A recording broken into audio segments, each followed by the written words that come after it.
I need a one dance, got a Hennessy in my hand. Hola, ¿qué tal amigos? ¿Cómo están? Bienvenidos a un nuevo video en la playlist de farmacología. Vamos a seguir aquí con el estudio de mis amigos los antibióticos, enfocándonos especialmente en el tratamiento empírico. Es importantísimo que hayan visto los dos videos que preceden a este, que el primero de ellos fue en el que hablamos acerca del mecanismo de acción y les mencioné los principales ejemplos de todos los antibióticos. En el segundo video hablamos acerca del espectro antimicrobiano, o sea, cuáles son los antibióticos que son buenos para tratar diferentes tipos de infecciones. Entonces, ahora lo que vamos a estudiar es lo que se conoce como el tratamiento empírico. Ya les voy a explicar qué es esto, solamente que antes me gustaría darles unas pequeñas recomendaciones, porque bueno, lo que vamos a estudiar hoy, y de hecho pues todo el estudio de los antibióticos es mucha, pero demasiada información, ¿ok? Entonces es muy complicado recordar todo esto, entonces les recomendaría que utilicen aplicaciones como Anki o como Notion. Yo uso Notion, ya que ahí te permite hacer como preguntitas y de esa manera se hace un poquito más fácil el estudio de los antibióticos. Entonces les recomiendo que usen aplicaciones como esas y en base a este video hagan preguntas, ¿ok? Y de esa manera cuando estudien pues les va a ser más fácil recordar todo esto. Bien, otra cosa que me gustaría mencionarles es que después de todos estos videos, después de toda esta serie de videos de antibióticos, voy a realizar un video en el que voy a recabar toda la información, especialmente los puntos más importantes de cada antibiótico. O sea, voy a tener un video que va a ser literalmente lo más, pero lo más importante que deben de recordar, y que probablemente es lo que les van a preguntar en sus exámenes y es lo que más les va a servir, ¿ok? Entonces, bueno, eso eran los anuncios parroquiales que les quería hacer. Y bien, pues, bueno, también si les sirve este video, pues denle un like, por favor, que se suscriban y que comenten. Bien, entonces, ¿qué es el tratamiento empírico? Eso es lo primero que tenemos que definir. Vean, el tratamiento empírico es muy sencillo. O sea, imagínense que les llega un paciente al hospital y este paciente ustedes pueden observarlo y a simple vista se pueden dar cuenta que tiene un problema, tiene una infección, ¿ok? Pero todavía ustedes no saben cuál es la bacteria o cuál es el patógeno que está causando esta infección. Pero por ejemplo, si tomamos el caso de una neumonía, supongamos que llega un paciente y de acuerdo a los signos y síntomas que presenta y a todos los hallazgos clínicos, yo empiezo a sospechar que se trata de una neumonía. Esto quiere decir que yo tengo que darle un antibiótico, ¿ok? Y esto es lo que se conoce como el tratamiento empírico, porque yo todavía no sé cuál es el patógeno que está causando esta neumonía. Sin embargo, yo puedo darme una idea de cuáles pueden ser estos patógenos, como les voy a explicar ahorita. Pero lo que tienen que entender es que cuando yo doy un tratamiento empírico, lo que estoy haciendo es que estoy básicamente dando un antibiótico para evitar que la condición empeore, y de esta manera le doy tiempo para que me regresen los resultados del laboratorio, ¿ok? En los cultivos, y me digan cuál es la bacteria que está causando, en este caso, la neumonía. Y después es de esta manera que yo voy a poder escoger cuál es el mejor antibiótico, ¿ok? Porque recuerden lo que vimos en el video anterior, que diferentes antibióticos son buenos para tratar diferentes bacterias. Entonces, cuando ya me confirmen cuál es la presencia de esa bacteria, pues yo ya voy a poder escoger el mejor tratamiento que esté diseñado especialmente para eliminar a esa bacteria. Entonces vean, el tratamiento empírico simplemente es como lo que se da antes de saber la causa específica de la infección, ¿ok? Es como una medida para evitar que la condición del paciente empeore y para evitar que empeore pues hasta el punto en que ya pues sea letal para el paciente, porque imagínense que yo espere para tratarlo hasta que me lleguen los resultados del cultivo, que pueden tardar varios días a veces o algunas horas, pero bueno, imagínense que o sea, si esto se tarda demasiado tiempo, esto quiere decir que pues yo al no darle antibióticos el paciente va a empeorar, y por eso es que tenemos que dar un tratamiento empírico. Muy bien, entonces, para definirlo de una manera más profesional, aquí vamos a tener tratamiento empírico. Es el tratamiento que inician antes de disponer de la información completa sobre la causa de la infección. ¿Okay? Y eso es todo lo que les acabo de explicar. Bien, ahora, ¿cómo va a estar diseñado este video? ¿Cómo vamos a ir viendo cada una de las diferentes infecciones? Pues vean, aquí les tengo un algoritmo y pues es muy sencillo. En primer lugar, lo que vamos a preguntarnos es ¿qué creo que tiene el paciente? Y esto lo voy a basar en base, o sea, lo voy a basar de acuerdo a los hallazgos clínicos, si tiene signos, si tiene síntomas específicos, y eso me va a ayudar a mí a integrar qué es lo que puede tener esta persona. Y eso es lo que yo voy a hacer de primero, qué creo que tiene el paciente. Una vez ya me doy una idea de qué es lo que tiene, pues ya me tengo que preguntar cuáles son los patógenos más probables o cuáles son las bacterias que se asocian más con la producción de este tipo de infecciones. O sea, si me llega una neumonía, yo tengo que preguntarme cuáles son las principales bacterias que suelen provocar una neumonía. Y en base a eso vamos a pasar al siguiente punto que tenemos acá. ¿Cuáles antibióticos son buenos para eliminar a estos patógenos? ¿Okay? Nuevamente con el ejemplo de la neumonía.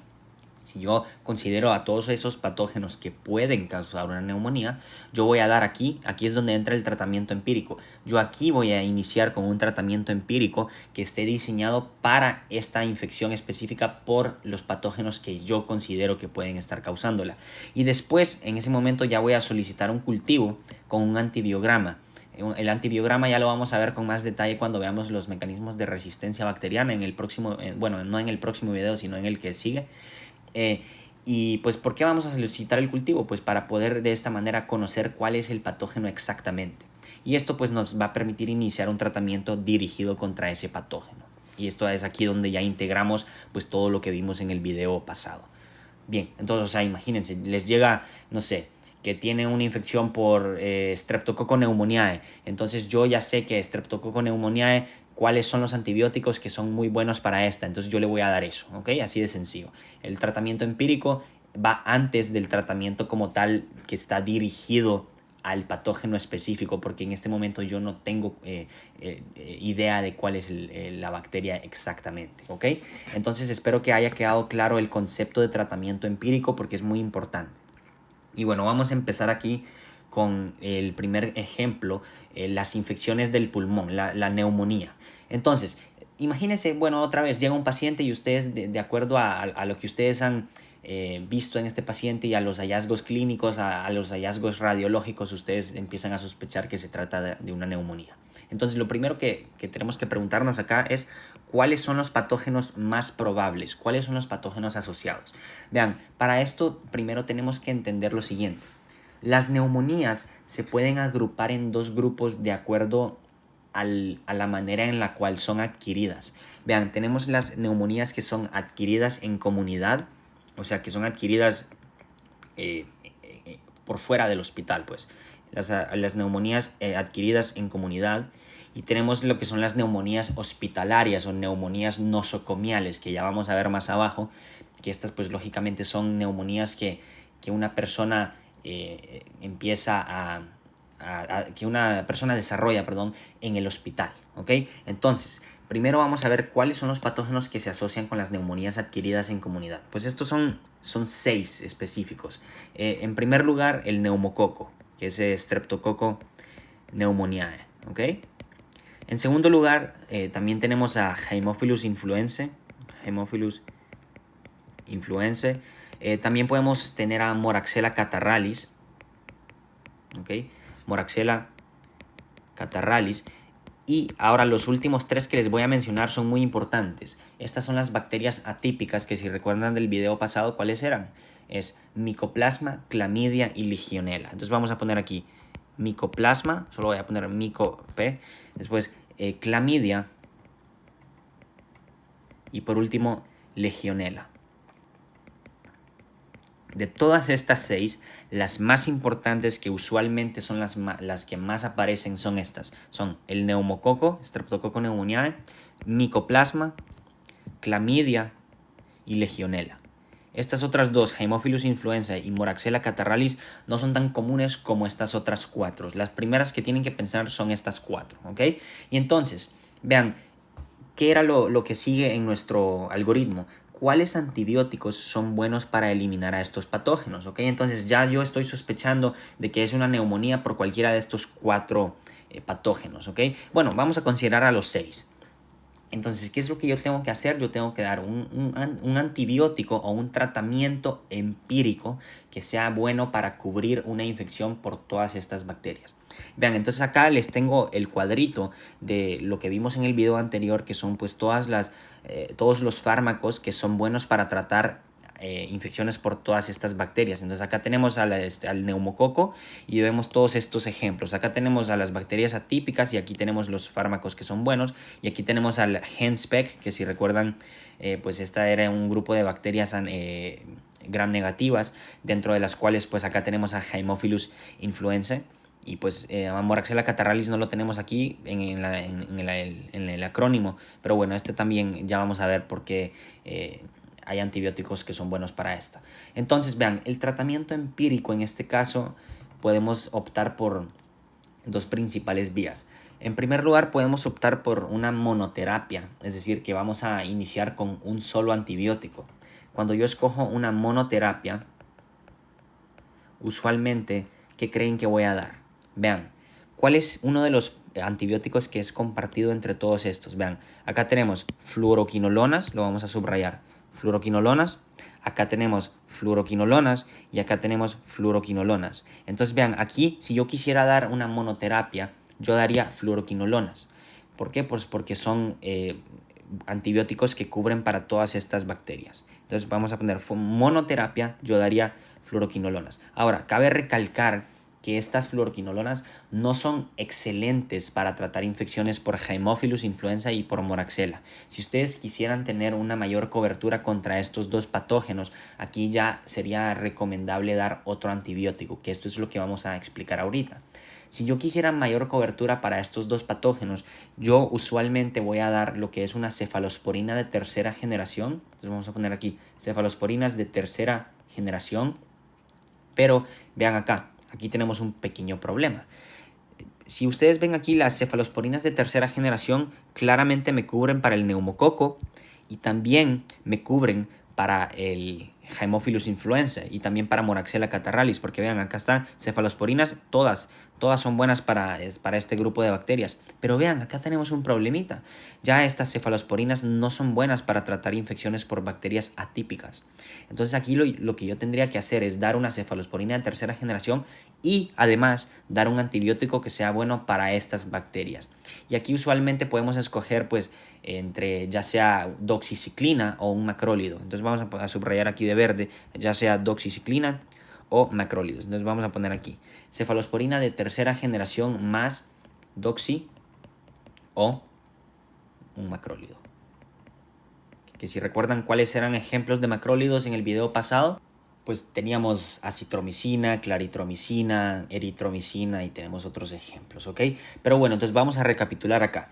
Si yo quiero dar una monoterapia que me cubra para todos estos patógenos, sin embargo, vamos a considerar que aquí no me cubre de manera excelente o de manera óptima para estos dos, para Haemophilus influenzae y para Moraxella catarrhalis, yo voy a dar fluoroquinolonas.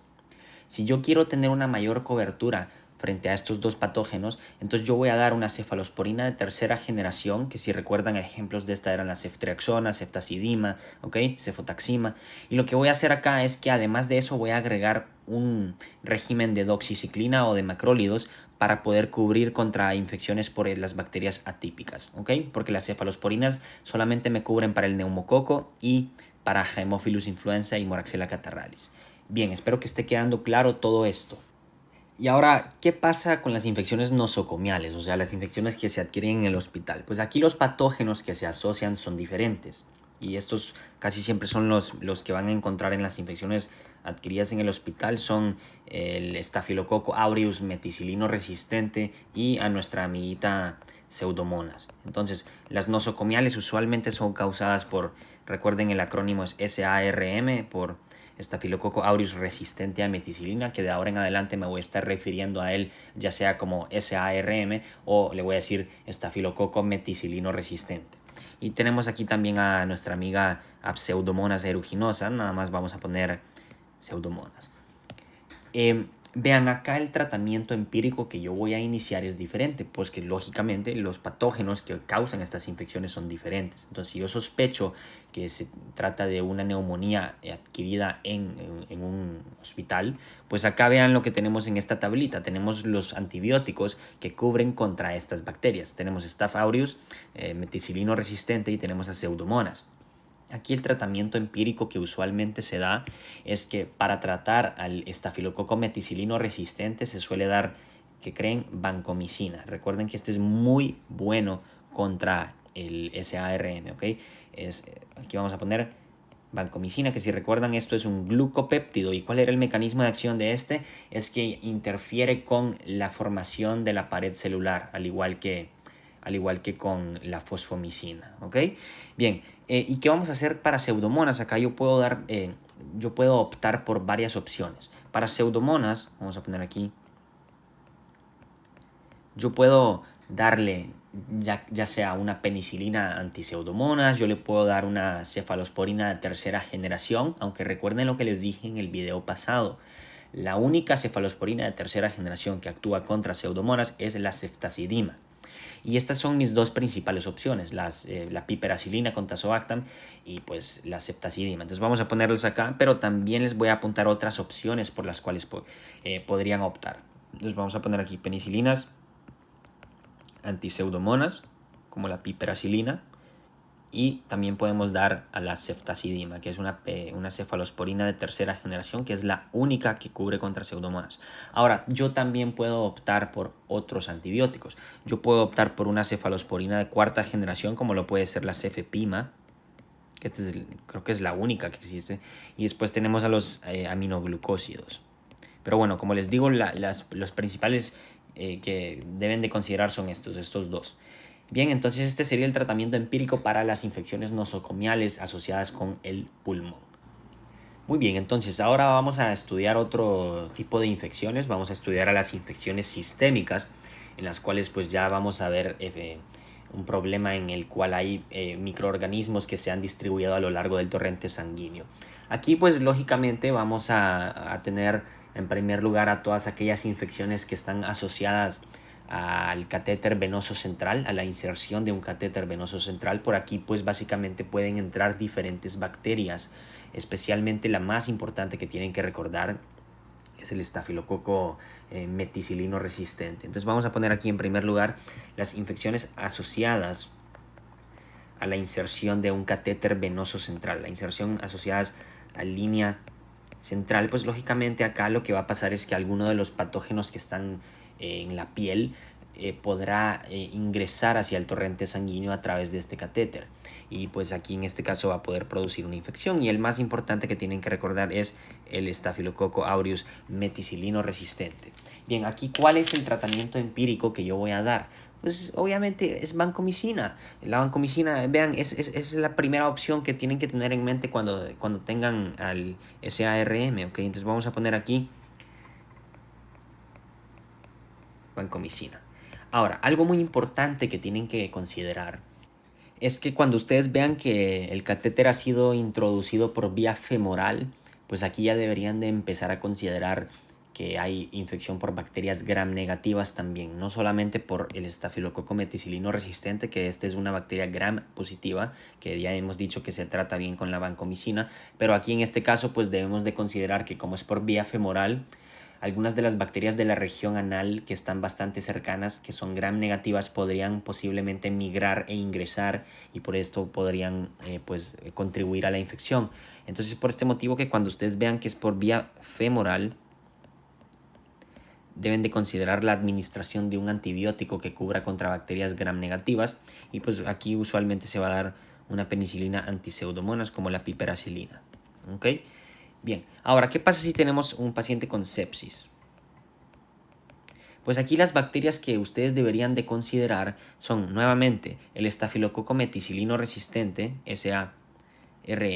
También deberían de considerar bacterias gram negativas.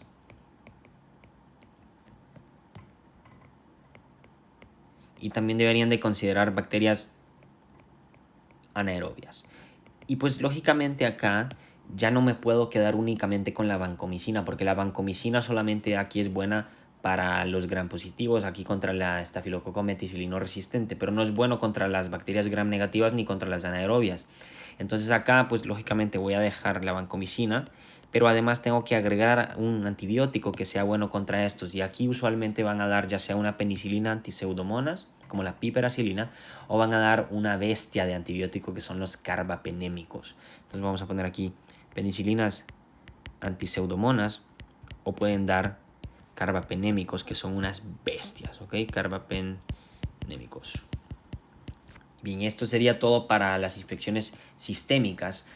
Ahora vamos a las infecciones gastrointestinales. Estas son bastante interesantes. Vean, las infecciones gastrointestinales, las principales causas o los principales patógenos que se suelen asociar acá son los bacilos gram negativos. Entonces vamos a poner aquí bacilos gram negativos, especialmente Enterobacter, E. coli y Klebsiella. Entonces vamos a poner aquí bacilos gram negativos, especialmente, vamos a abreviarlo, Enterobacter, E. coli y Klebsiella. Además, también se tienen que considerar a las bacterias anaerobias. ¿Okay? Bacterias anaerobias que, si recuerdan de la mnemotecnia del video pasado, es CBPFA.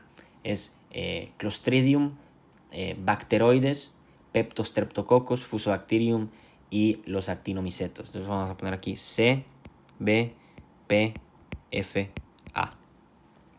¿Cuál es el tratamiento empírico que yo voy a dar para una posible infección gastrointestinal? Pues vean, es bastante sencillo. Vean, si yo quisiera dar una monoterapia, si ustedes observan aquí la tablita, podrían ustedes deducir que yo escogería ya sea un carbapenémico o una penicilina antiseudomonas, porque de esta manera, vean, se los voy a subrayar. Si yo escojo una penicilina antiseudomona o un carbapenémico, y aquí vean, carbapenémico o penicilina antiseudomona, estos me cubren ya sea para las bacterias anaerobias o para las bacterias de este grupo que tenemos a Enterobacter, E. coli y Klebsiella, que se recogían bajo el acrónimo de HENSPEC. Pero tienen que entender que estos antibióticos son muy potentes. Entonces usualmente no voy a iniciar con esto, sino que voy a dar lo que es una doble cobertura. O sea, voy a dar 2 antibióticos. Pero primero vamos a poner aquí una monoterapia, es decir, que yo solo doy un antibiótico. Sería ya sea un carbapenémico o una penicilina antiseudomona. Pero bueno, como les digo, estos fármacos, estos antibióticos son muy potentes. Entonces yo usualmente voy a optar por una doble cobertura. Entonces vamos a poner aquí una doble cobertura.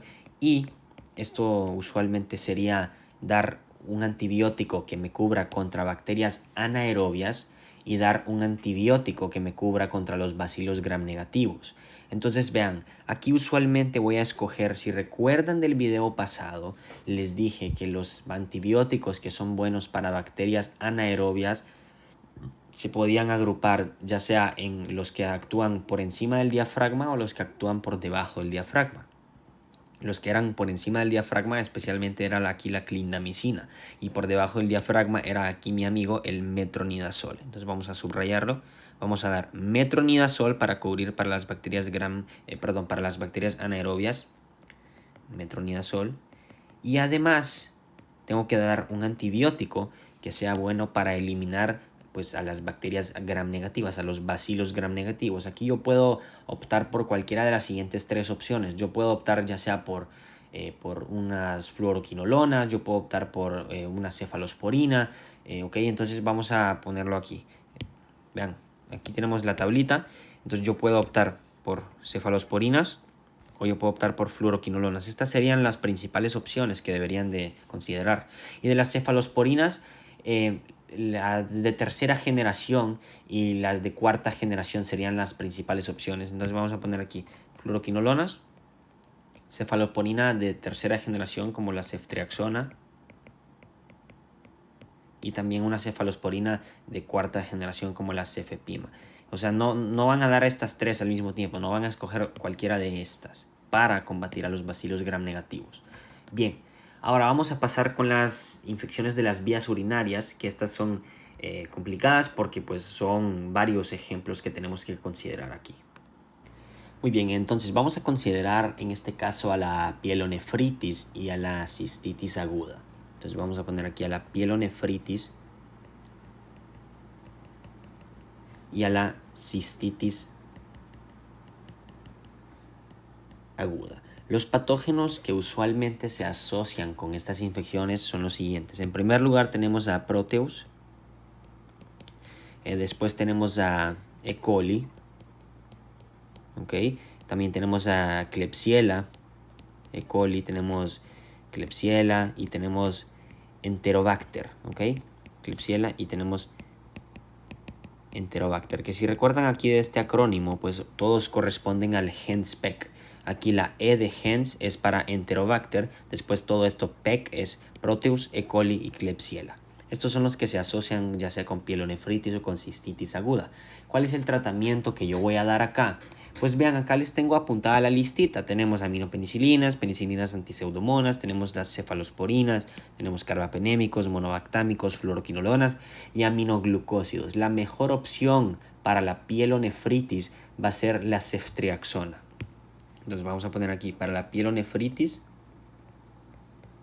La mejor opción va a ser la ceftriaxona, que si recuerdan que es una cefalosporina de tercera generación. Esta es la mejor opción, entonces la vamos a marcar aquí con un asterisco.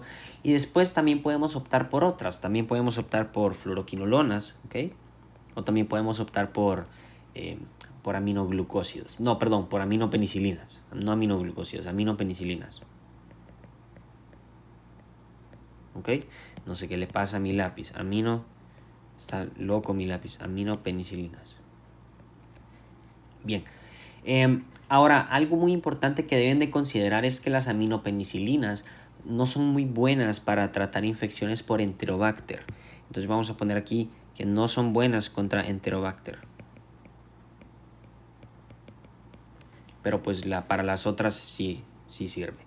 Bien, entonces ahora vamos a considerar el otro caso. ¿Qué pasa si tenemos cistitis aguda? Pues en cistitis aguda hemos dicho que también es por los mismos patógenos. Sin embargo, acá los antibióticos que yo voy a dar son diferentes. Y aquí obviamente va a haber una discrepancia porque vamos a ver que en realidad no están acá en esta tablita. Pero esto son los mejores antibióticos que pueden dar para la cistitis aguda. Entonces vamos a poner aquí para la cistitis aguda. Pueden optar ya sea por nitrofurantoína, pueden optar también por trimetoprima sulfametoxazol, nitrofurantoína, pueden optar por trimetoprima sulfametoxazol. Estos dos son los principales que deberían de considerar. Sin embargo, también pueden considerar a la fosfomicina.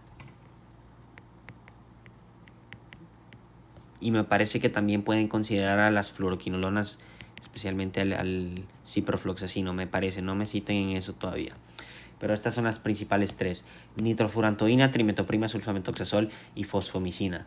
Y bueno, ahora vamos a pasar a otro tipo de infecciones de las vías urinarias, que son las infecciones urinarias complicadas. Infecciones urinarias complicadas. En este caso los patógenos son diferentes. Los patógenos son tres. Pueden ser estafilococo meticilino resistente, ya ven que este aparece en todos lados, SARM. También puede ser por enterococos y también puede ser por pseudomonas, ¿ok? Enterococos y pseudomonas. Vean, cuando ustedes piensan que es por el estafilococo meticilino resistente, ¿qué creen que van a dar? Van a dar vancomicina. Entonces, si es SARM, van a dar banco. Cuando creen que es por enterococos, van a dar aminopenicilinas. ¿Okay? Cuando es por enterococos, van a dar aminopenicilinas. Y cuando es por pseudomonas, pueden optar por cualquiera de los siguientes antibióticos. Pueden optar ya sea por una penicilina antiseudomonas, pueden optar por cefalosporinas como la de tercera generación que era la ceftazidima, pueden optar por cuarta generación que es cefepima, pueden optar por aminopenicilinas, ¿ok? Entonces vamos a poner aquí para pseudomonas, yo puedo escoger penicilinas antiseudomonas, yo puedo escoger cefalosporinas de tercera generación. Vamos a poner aquí CFS3G. Yo puedo escoger cefalosporinas de cuarta generación y también puedo escoger aminopenicilinas, ¿ok? Aminopenicilinas. Muy bien. Ahora, vamos a pasar con las infecciones cutáneas, las infecciones de la piel. ¿Cuáles son los principales patógenos que se asocian acá? Pues son Staphylococcus aureus, pero aquí es el sensible a meticilina y también el resistente a meticilina, y además también se considera el Streptococcus pyogenes. ¿Okay? Entonces vamos a poner aquí SM por estafilococo sensible a meticilina. Vamos a poner SARM para el resistente a meticilina, y también vamos a considerar al Streptococcus pyogenes. ¿Ok? ¿Cuál es el tratamiento empírico que yo voy a dar aquí? Aquí es bastante complicado porque tenemos que considerar ya sea por vía oral o por vía intravenosa, dependiendo de la condición del paciente. Pues vean, cuando ustedes consideran que la infección es por el estafilococo sensible a meticilina y por Streptococcus pyogenes, entonces vamos a poner aquí, cuando es por SASM más Streptococcus pyogenes. Vean, cuando ustedes quieren tratarlo por vía oral al paciente, cuando es por vía oral, ustedes van a dar lo siguiente, van a dar ya sea una penicilina antiestafilocócica, ¿ok? O van a dar una cefalosporina de primera generación. Y pues lógicamente cuando es por vía oral, recuerden lo que les dije, las penicilinas antiestafilocócicas por vía oral eran la dicloxacilina y la flucloxacilina. En cambio la nafcilina y la oxacilina eran por vía intravenosa. Entonces vamos a poner, cuando es por vía oral, yo voy a dar dicloxa, o yo voy a dar flucloxa, o voy a dar una cefalosporina de primera generación, pues como lo puede ser en este caso la cefalexina, que es por vía oral. ¿Ok? Vamos a poner aquí cefalexina, que es por vía oral. Cuando es por vía intravenosa, pues aquí nuevamente puedo escoger una penicilina antiestafilocócica o una cefalosporina de primera generación. Sin embargo, acá como es por vía intravenosa, va a ser ya sea nafcilina, va a ser oxacilina y va a ser cefasolina, ¿ok? Que este es por vía intravenosa.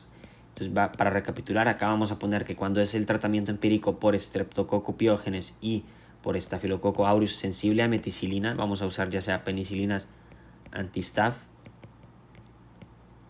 junto con cefalosporinas de primera generación, o lo vamos a dar separados. ¿Ok?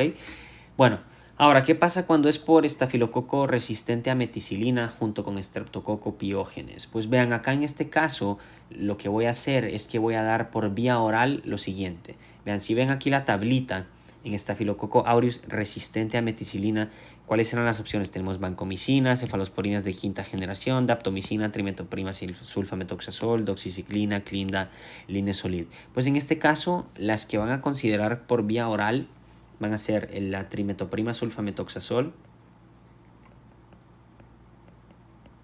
Van a considerar también doxiciclina y también pueden considerar clinda, ¿ok? Clindamicina. Y cuando es por vía intravenosa, van a considerar, pues obviamente, que creen a nuestro amigo la vancomicina, ¿ok? Que la vancomicina, pues recuerden, es uno de los mejores para tratar al estafilococo meticilino resistente. Bien, vamos ahora aquí a las últimas dos infecciones. Vamos a las infecciones de los huesos y vamos a las infecciones del sistema nervioso central, o sea, especialmente las meninges, las meningitis. Entonces vamos a empezar aquí con las del hueso. Los patógenos principales que ustedes deberían de considerar aquí, en primer lugar, está aquí nuestro amiguito, el estafilococo meticilino resistente. Sin embargo, también pueden ser por Neisseria o pueden ser por Pseudomonas, ¿ok? Pseudomonas aeruginosa. El tratamiento empírico que yo voy a dar acá, pues cuando creo que es por el estafilococo meticilino resistente, ¿qué creen que voy a dar? Vancomicina, ¿ok? Sencillo. Estafilococo meticilino resistente, voy a dar vancomicina. Cuando creo que es por Neisseria, ¿ok? Cuando creo que es por Neisseria, yo voy a dar una cefalosporina de tercera generación, porque estas son muy buenas contra Neisseria. Recuerden lo que les dije, las cefalosporinas de tercera generación especialmente vamos a poner aquí a la ceftriaxona, es muy buena contra las neiserias. Y después, cuando consideramos que es por pseudomonas, en este caso ya no vamos a dar penicilinas antiseudomonas, sino que son más útiles las cefalosporinas, ya sean las de tercera como la ceftazidima o de cuarta generación como la cefepima. Entonces vamos a poner cefalosporinas de tercera generación, únicamente la ceftazidima, o cefalosporinas de cuarta generación como la cefepima. Y pues como ustedes pueden ver en esta tablita, todo esto cumple.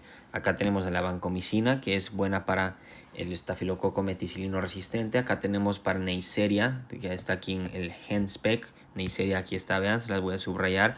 Y hemos dicho que la ceftriaxona, pues todas las cefalosporinas son buenas, especialmente las de tercera generación contra Neisseria.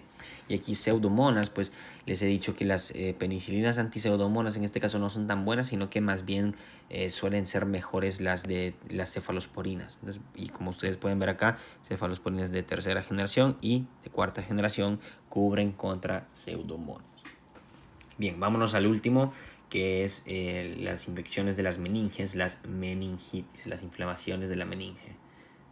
Muy bien, al igual que con las neumonías, aquí también podemos considerar la meningitis que es adquirida en la comunidad y la meningitis de origen nosocomial, o sea, la que se adquiere en el hospital. La que es adquirida en la comunidad usualmente es causada por los siguientes 3 patógenos, ¿ok? En primer lugar deberían de considerar al neumococo, Streptococcus pneumoniae.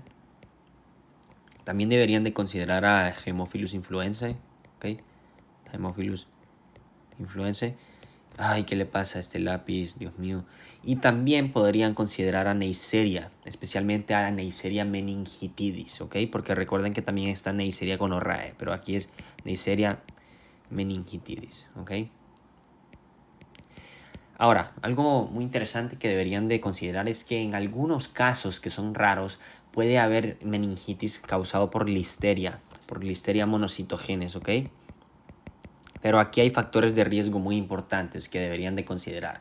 Los principales que deben de tener en mente a la hora de considerar una meningitis adquirida en la comunidad son el neumococo, Haemophilus influenzae y Neisseria meningitidis. ¿Cuál es el tratamiento empírico acá? Pues vean, aquí en primer lugar ustedes podrían dar vancomicina. Solamente que el problema de dar vancomicina es que no es muy buena contra estas dos bacterias que son Haemophilus influenzae y Neisseria meningitidis.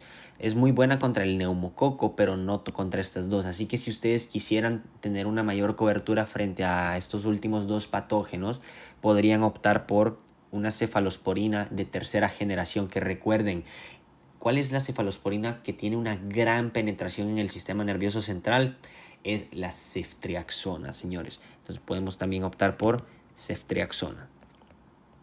Y en este caso pues ya tendríamos, o sea, no perdemos la cobertura contra el neumococo, porque vean, ceftriaxona, si yo les subrayo acá, cefalosporinas de tercera generación son buenas contra el neumococo y también son buenas contra estas bacterias que son Haemophilus y que son Neisserias.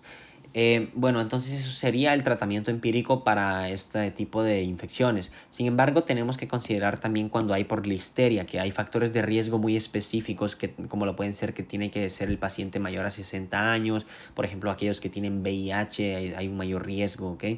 Entonces en listeria, pues cuando consideramos que es por listeria, lo que vamos a dar es, vean acá lo que tenemos en la tablita, ¿cuál es?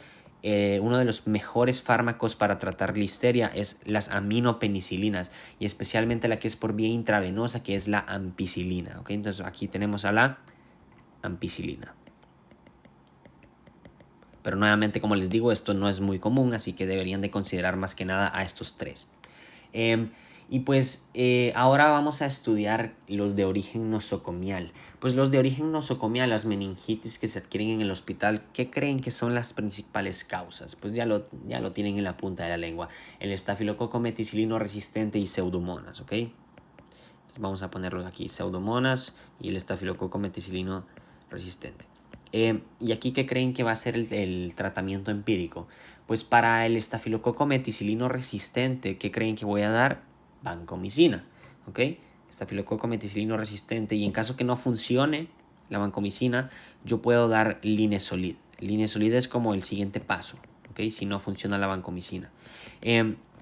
Y ahora si consideramos pseudomonas, en este caso hay algo muy interesante, que es que en el caso de pseudomonas, ustedes dirían, ah, bueno, voy a dar una penicilina anti-pseudomonas. No, estas no tienen muy buena penetración del sistema nervioso central. Aquí más bien se suele optar por una cefalosporina de cuarta generación, que es la cefepima, ¿ok? Entonces vamos a considerarlo aquí. Pseudomonas. Vamos a dar cefepima, que es una cefalosporina de cuarta generación. No vamos a dar penicilinas antipseudomonas porque no tienen buena penetración del sistema nervioso central, ¿ok? Y eso sería todo con este video, mis amigos.